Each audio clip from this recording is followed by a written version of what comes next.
leading the revolution of talk radio.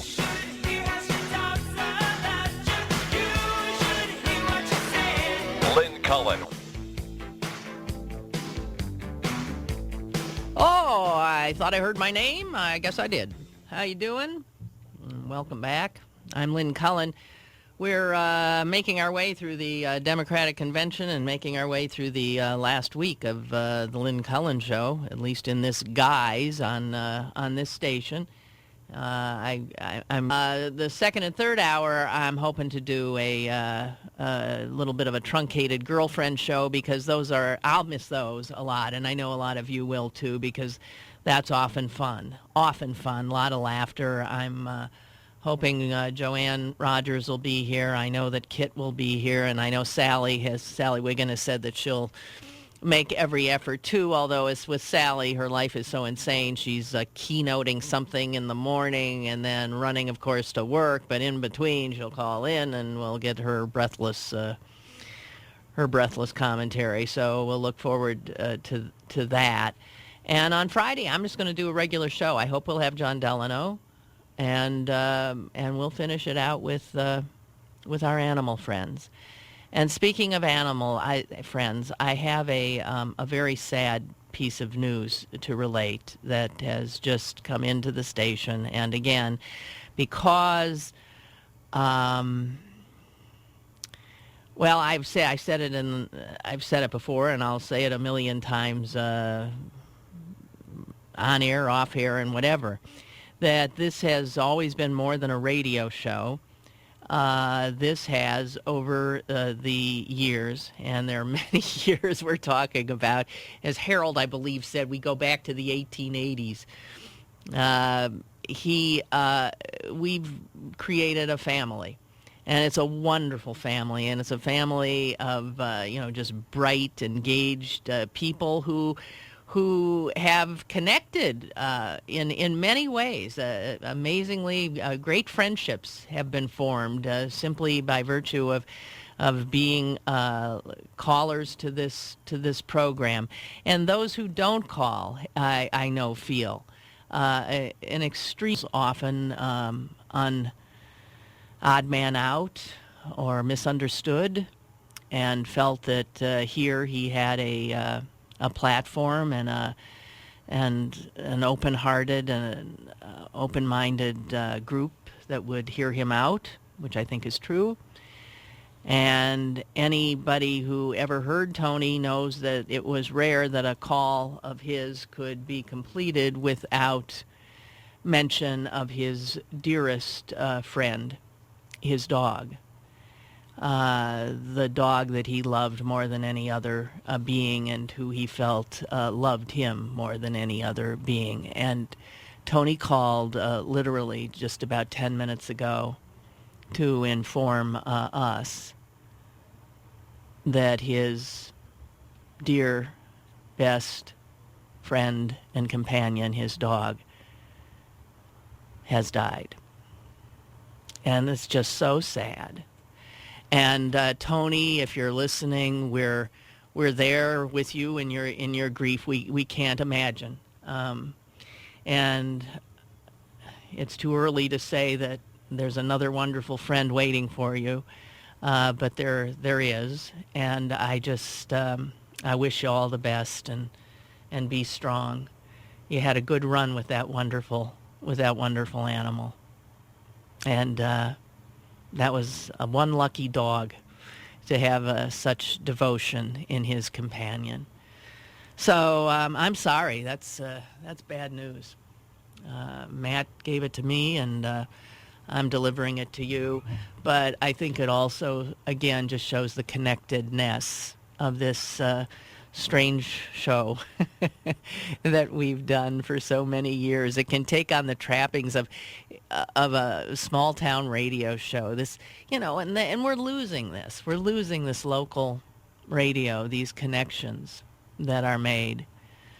And it's a great loss. It really is. So, okay, now that I've depressed everybody and bummed you out, I'm sorry. But I wanted to say that, and I wanted to say, Tony, we love you. And we're grieving with you. and welcome back. Got a bunch of people on the phones, and I'm gratified to see that. Let's just go right back to the phones, okay? Jackie, Squirrel Hill. Hi. Hi, Lynn. Hi. It's Jackie. I tuned in a little late, so I was stunned to hear that Friday is the last show. I hadn't heard anything about that, and I'm sad. Yeah, me and too. I don't know where we're going to go to talk about the things we need to talk about. I think the first time I called into you was after September 11th, so that goes back to 2001. Mm-hmm. Then my son was born in 2002, so I stayed home for a while, and I used to call in occasionally and listen whenever I could then. And then my daughter was born in 2007, so I guess you and I go back 7 years. Yeah. And I'm really going to miss you. And I was shocked when I tuned in this morning, going on 10 o'clock. Everyone was saying goodbye and good luck, and I thought, well, where's she going? Is she going on a vacation, a sabbatical, God forbid, into the hospital? And then Matt told me that the last show is Friday. Yeah. So all the best to you, and thank you for everything you've done for Pittsburgh. I mean, I'm kind of at a loss. I don't know where we're going to go. No, and neither do I. Yeah. we're all lost together here. Well, if you see me wandering around, say hi, will you? I'll do my best to get back on somewhere, but we need you. We need you on the airwaves. I don't understand decisions sometimes because I think that the airwaves belong to the people. Well, that's what I learned back in journalism school, well, Duquesne, and the airwaves belong to the people. So where do the people go to voice their concerns and voice the fact that we want you on the air? How do we go about that, seriously? Well, I don't know what to tell you. I mean, this particular station has decided to go in another direction, as they say, and Wait, which direction? Well, down? WPTT is going to cease to exist. I mean, they're changing the call letters to WMNY and for money, and it's going to be all business talk all the time, business programming, and that's their decision. Now, I don't know. There aren't a lot of other stations in town that do talk, and you brought that to us. You gave us a forum for that. Well, I don't know what to tell you. I'm always quoting Bob Dylan here. I'm only a pawn in their game, and so are you. Right. We all are. But it is mind-boggling to me that this city would not see, especially a city that is a Democratic city. It could just beyond belief. And this Democratic National Convention has made us all so proud. Yes, indeed. So, hey, Jackie, I'm glad. So I was with you as your family grew, and I'm happy I was there for you. Thank you, Lynn. Thank you. Thank you. Okay. See you again. All right. I hope. Bye-bye. Okay, bye-bye. Bye. I hope so. What are we going to do? It's a bummer. And I have to say this. Generally, when a radio station relieves an on-air person of employment, they don't let them go back on the air. Precisely because they don't want what's happening with us now. And I am grateful, and I mean that sincerely, to Renda Broadcasting for allowing me this opportunity and for allowing us this opportunity to say goodbye. The world and politics that, I don't know. I'll miss his input, and you'll miss his input, too. So what are we going to do? Such is life.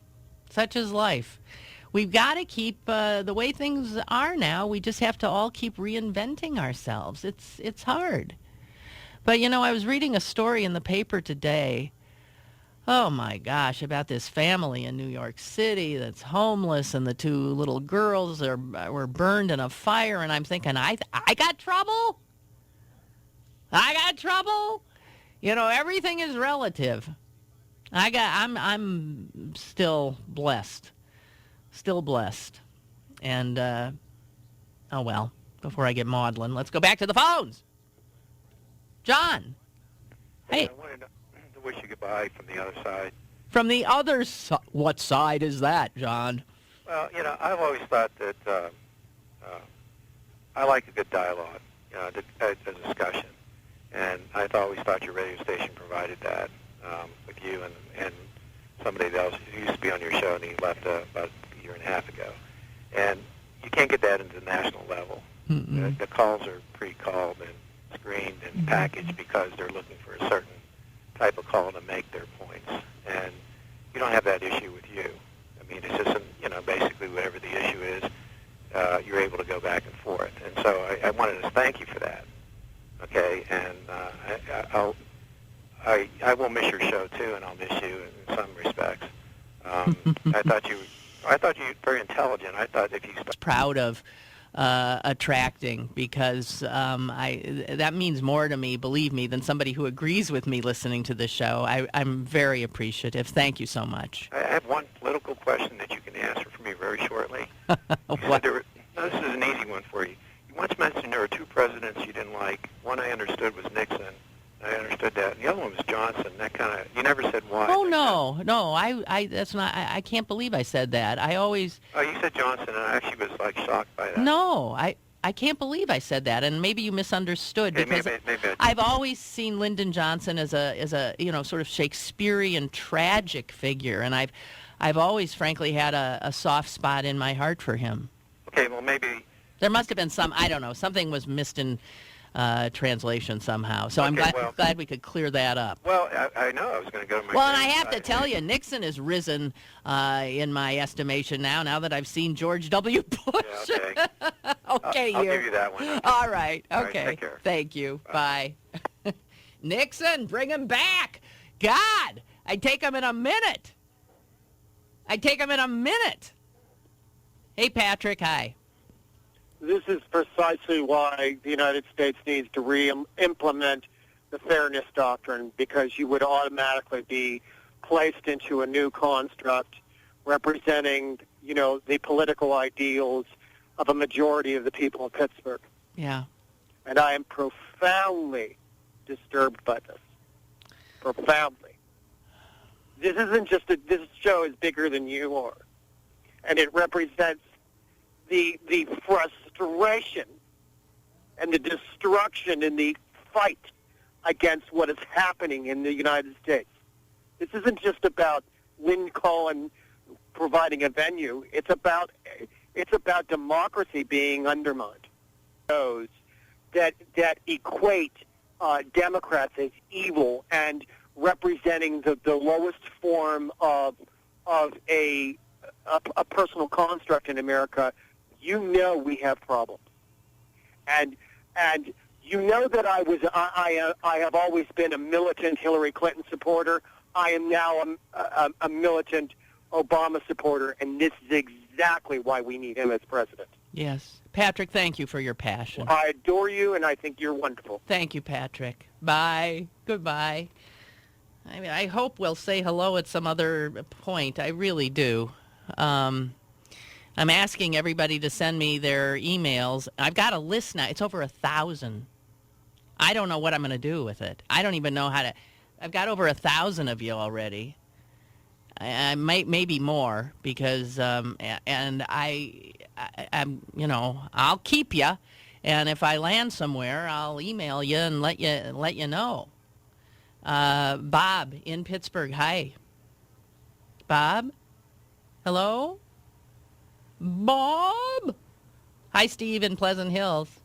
Hi, Lynn. Hi. I guess while I still have a chance here in Pittsburgh, I'd like to appeal to Democrats, just because the polls are tightening, and Democrats get nervous, and Republicans, whenever polls tighten, they don't run. And the thing is, we have to understand that we're attempting to do something historical and exciting. And whether it was going to be a woman or a minority, it was not going to be an easy election. Exactly. And the thing that excites me is that since he stepped on the national stage, the people that admire Barack Obama have been excited about him from day one. Now, a large fraction of McCain's support comes from people who he's been in Washington for 25 years, who for the first 24 and a half years hated him. We're not excited about him at all. Couldn't stand him.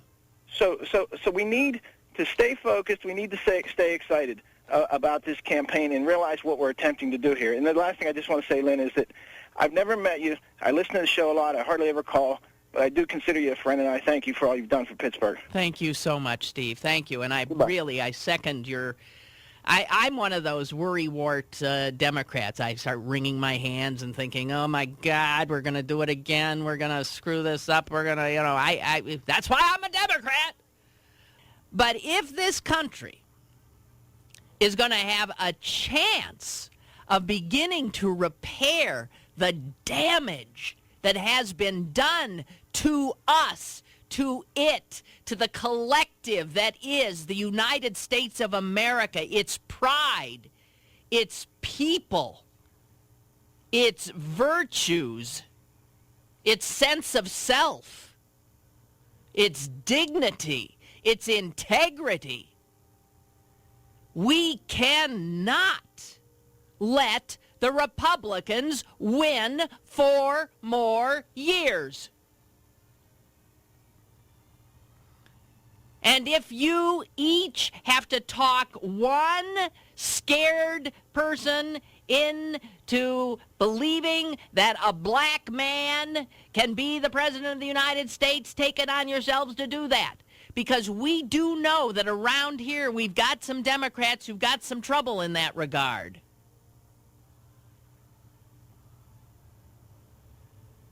We need to get our people to the polls more than we ever had. This is the most important election in my lifetime. I look at my child, and I am so worried about the world he is inheriting and the nation he's inheriting and the future he's inheriting, and it has all been made bleaker, less secure in every way because of the extraordinary ineptitude, incompetence, malfeasance of the Bush-Cheney regime. And to think that you would reward their party, this country would reward their party with 4 more years to screw hard-working, frightened, insecure Americans who don't have health care, are hanging on to jobs they don't even like, that aren't paying them anything, simply for the health care, who don't know how they're going to pay for their child's education, who don't know if they can keep a roof over their house, who are working 2 and 3 jobs, who can't afford gas to get to their jobs. What they do. But they left out that one phrase. They know how to run a country right into the ground. They know how to take a proud nation and humble it.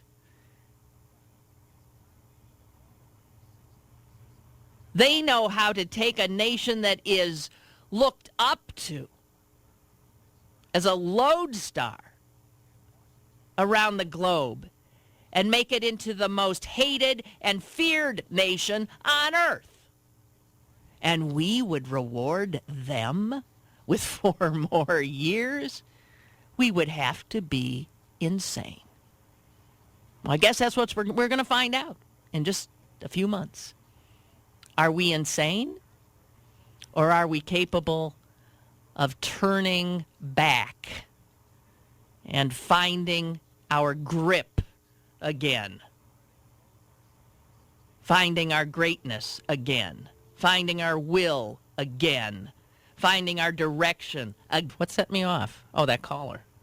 Was that Patrick who set me off? Somebody set me off. Kathy, go ahead, please. Hi, Lynn. How are you? I'm fine. I am going to miss you so much. I've been listening to you now for 20 years. Jeez. When you left the station you were with and they turned to the all-sports program, I was despairing that I'd never hear you again. And then you turned up on WPTT, so I'm sort of holding out hope that we're going to be hearing from you again. We have to. I sure hope so. We have to. We need you. And this, like Patrick was talking, I feel as passionately about it as he does, that this is just the microcosm of exactly all the stuff that's going on in our country with corporations taking it over. How ironic that their new call letter stands for P, because that's what the whole country stands for. It's not about intellectual discussion. It's not about intelligent people. It's about money. Yep. It's about money. Kathy, thank you. Good luck. We'll miss you. Thank you. Thank you. Bye. Vince, Mount Lebanon, hi.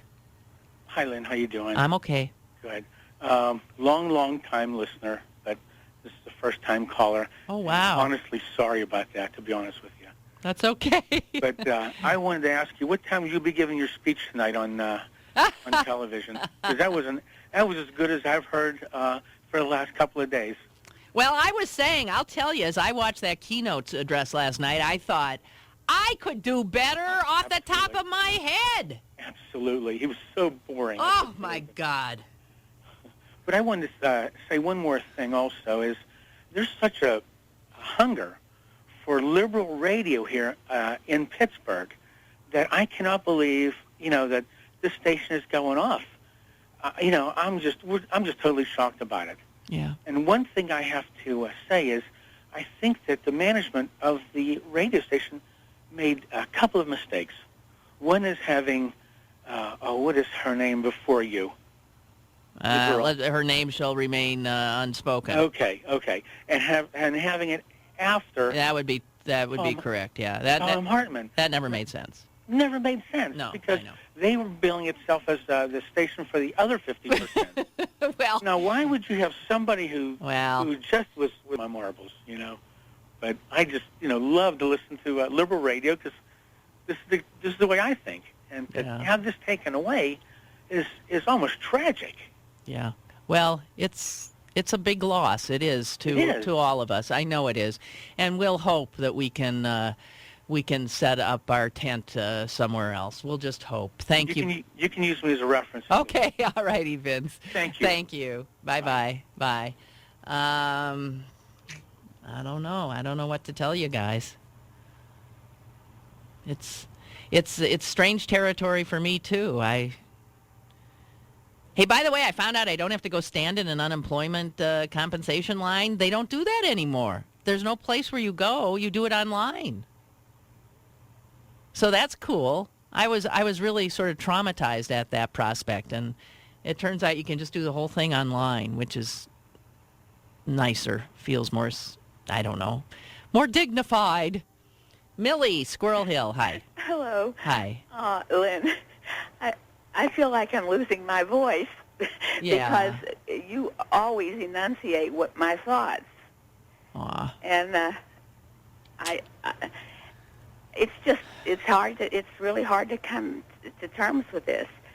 Well, everybody said everything I thought, but anyway, I thought, I've listened to you for so many years.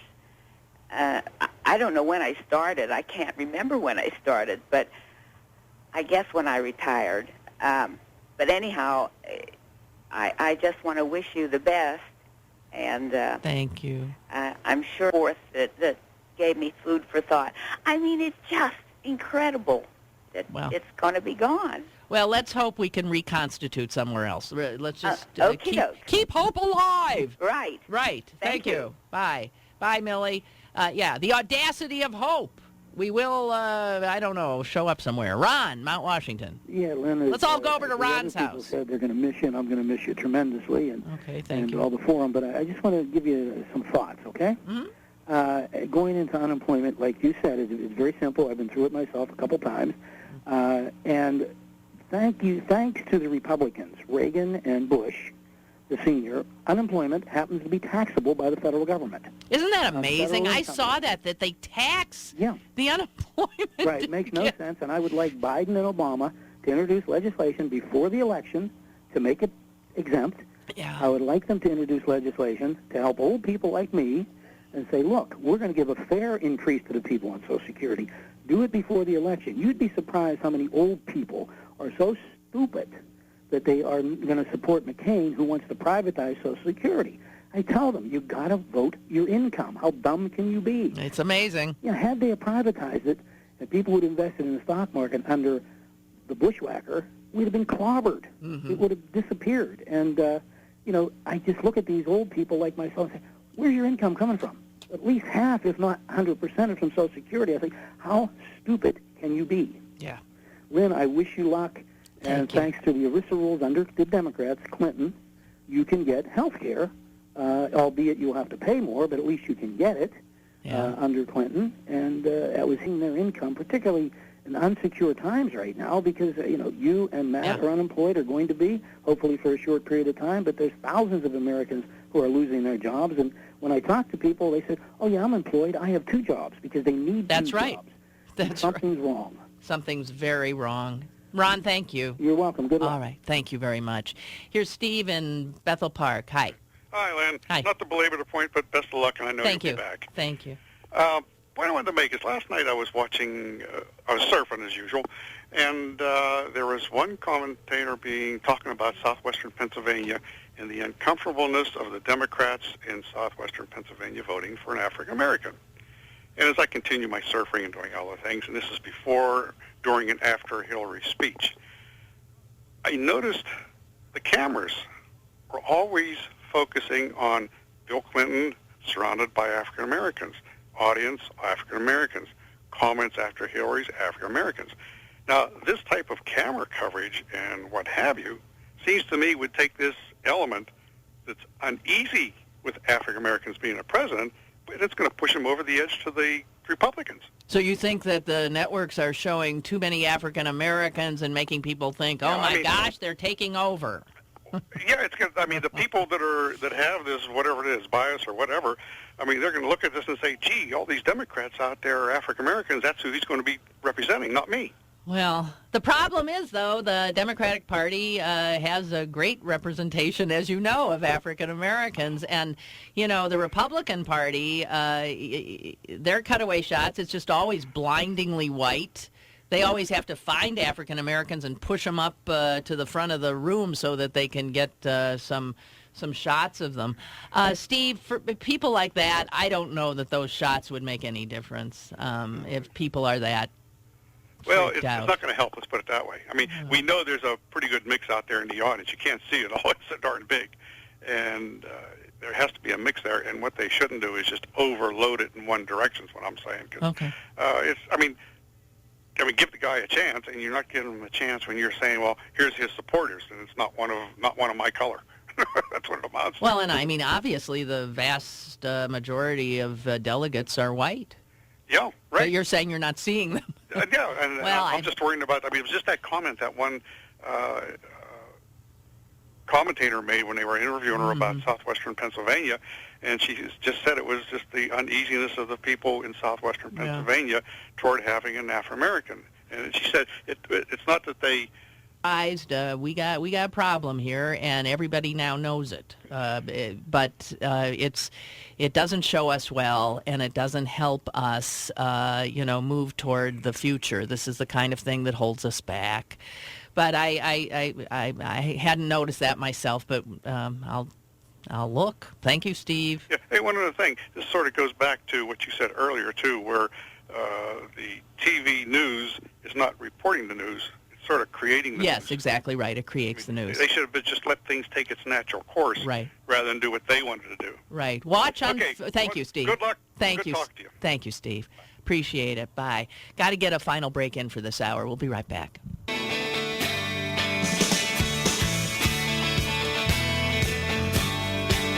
And welcome back to the Lynn Cullen Show. Back we go to the phones. And Ed in Brookline. Hi, Ed. Hey, good morning, Lynn. Hi. Just a chance to say goodbye. I was listening to you yesterday, and you got a call from Jack Shea. Yes. And you mentioned about how you could never march in the Labor Day parade. Right. Well, I'm a delegate to the Labor Council, and I'd like to invite you, if you want to march with the letter carriers. Well, you know what? You're not. I've gotten more invitations to march with more. I won't know who the heck to march with. Thank you. Well, I think it would be fitting because a lot of us, like myself, have been out here for 20 years delivering mail with you in our headphones. I'd love it. I just love it. When do you guys all get together up there at the... We meet at the arena around 10 o'clock. Just look for the mailman. Okay. I'll try to find you, Ed. Thank you. One other thing you said that was quite ironic about going to the unemployment office. Isn't it funny that they took a job off of somebody to help people who've lost their jobs? Oh, well, this is true. God, good luck, Lynn. We'll see you around. Thank you, Ed. Thanks, and thanks for the invite. My gosh, I can march with more unions on Labor Day than you can imagine. I don't know where to start. Jonathan, wait, hang on. There you go. Hi. Hey, Lynn. Hey. First of all, about the election, I know people are saying to me, you know, I just don't think I can vote for Obama. I would never vote for McCain, but I'm not comfortable voting for Obama. And I've said to them, then picture in your mind one right-winger that you can't stand, whether it's somebody on the air or somebody you know at work, or I called you on the air. Years before that, a friend and I were wondering, where the heck did Lynn disappear to? It's because you were coming back with a bouncing baby Sam. Yes. And to all of the on-the-air family who are grieving over Lynn's loss, I would say to you, hey, you know, she's not dead, thank God. She didn't retire. This particular mic is being taken away. So I would say to all of you, do what I'm doing. Pick up the phone, pick up a pen, pick up your keyboards, and contact the other stations in town and say, there are thousands of us, a built-in community of engaged, active listeners, and we want Lynn. Find a place for Lynn, because there's a need for her and a desire for her and a built-in audience. So I would say to all the rest of you, yes, I'm grieving too, and I love Lynn too, but make your voices heard, just like you'll do on November 4th. Make your voices heard now for Lynn, and tell the other stations in town, hire this woman. We will listen. Jonathan, you're wonderful. Thank you so much. I love you, Lynn. I love you too. Okay. Thank you. Bye-bye. Bye. I mean, here again, I met him through this show. And we both ended up became adoptive parents, and that guy's a wonderful person who I never would have known. So many of you that have come into my life. This is one lucky person, I'll tell you that. Ann in Monroeville, hi. Hi. Hi. You know, my house has become a lot quieter now. There's not much on television that I care for, and you know, the music. You know, McGann, they dumped him, so it's like okay. And the other big station, put on Dennis Miller overnight, and you know, maybe it's selfish, but again, it's like I'm missing all the people that called in and what they had to say and their lives and everything, and it happened so quick, you know, that it's like, where'd they go? And I used to think Dennis Miller was, okay, funny enough if somebody was on Letterman or somebody, but was some program like that. But to listen to him ranting and raving and his nonsense all night, forget it. Yeah. I mean, even put it on. I'll put on some music in the afternoon and then get tired of that because it seems like they're even limited. There's a lot of music out there, and it seems they play the same thing over and over, so it's like, enough already. It was like withdrawal at first when the overnight station disappeared. I couldn't get adjusted. It's tough. I know. You have to keep. It's awful. I guess they don't make decisions based on thinking about you, and the impact on your life. And these are big adjustments for people. And I understand that. And I'm so sorry that maybe I didn't do enough to be able to hang on to this for you all. Are you still on TV? No, I won't be on TV either. That was that was all part of that deal. That was part of this. So I see. And let me ask you, how old is Sam now? 16. Okay, I remember when you got him, and yeah. I was thinking about it recently, and I thought, wonder how old he is now. Well, he's 16 and a half. He's closer to 17, actually. Mm-hmm. Good Lord. But, hard to believe. Yes, it is. We've been through a lot together. And thank you. Sure. Okay, Good bye-bye. luck. Okay, bye-bye. It's tough. It's tough. Ken, hi. How you doing, Hi. Lynn? I'm doing okay. I hope everything goes good for you and your ventures. And thank you. I spoke to you a lot, and I talked to you about Hitler's book, remember? I think. Okay, and I was in your presence once in a restaurant on Carson Street, but I didn't, speak to you. A friend said that's Lynn Cullen. Well, I didn't want to. You know what I mean. You was eating, and I didn't want to.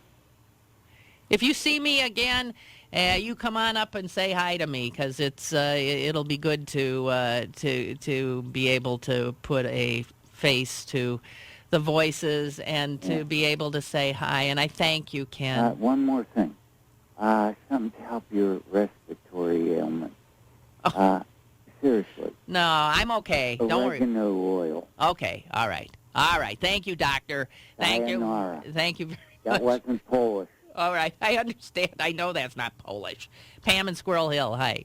Hi, Lynn. Well, I have to tell you, this is the only... This is where I live. I agree with the caller before last who said to write anybody that we could. I think that's a wonderful suggestion. I'm going to join him. Okay. Well, thank you for that. You're welcome, and I hope to hear your voice again really soon. Thank you. I hope so. I hope you can. I'll do my best. Well, you always have.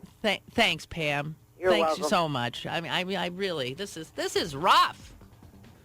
All right, guys, that's 2 hours down. One more to go for today. And then we'll have Thursday and Friday together. Let's cherish it. Enjoy each other as we have, and I hope as we will be able to in the future.